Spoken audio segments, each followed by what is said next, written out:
تو آپ علیہ السلام ایک دعا فرمایا کرتے تھے، ربنا لا تزغ قلوبنا بعد إذ هديتنا وهب لنا من لدنك رحمة إنك أنت الوهاب۔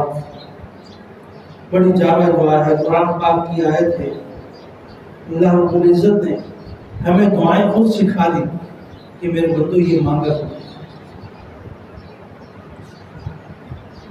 ربنا لا تزغ قلوبنا، یا اللہ ہمارے دلوں کو ٹیڑھا مت کرنا، دلوں کو پھیر مت دینا، بعد إذ هديتنا، بعد اس کے کہ جب ہمیں ہدایت مل چکی ہو، جب ہمیں رمضان مبارک جیسا مہینہ مل چکا ہو، یا اللہ اس کے بعد ہمیں گناہوں میں مت ڈال۔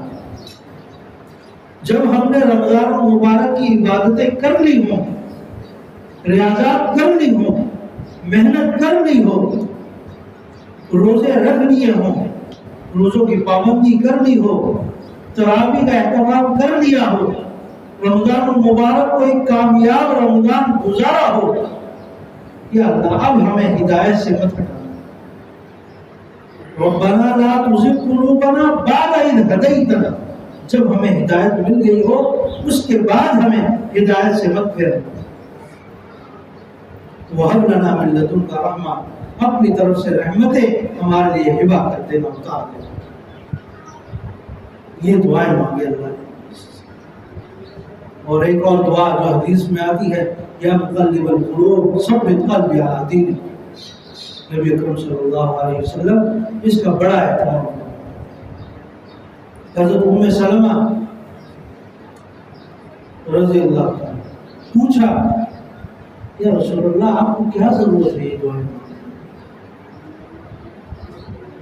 میں اور آپ دعا مانگیں تو سمجھ میں آتا ہے، آپ علیہ السلام تو بخش بخشائے، یہ پورا نظام پوری دنیا کو تخلیق دینا کس کے لیے تھا؟ آپ علیہ السلام کے لیے۔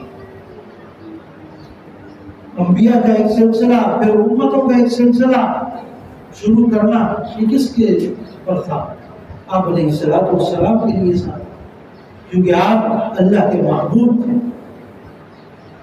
تو محبوب کے لیے پھر سب کچھ کرتا ہے آج۔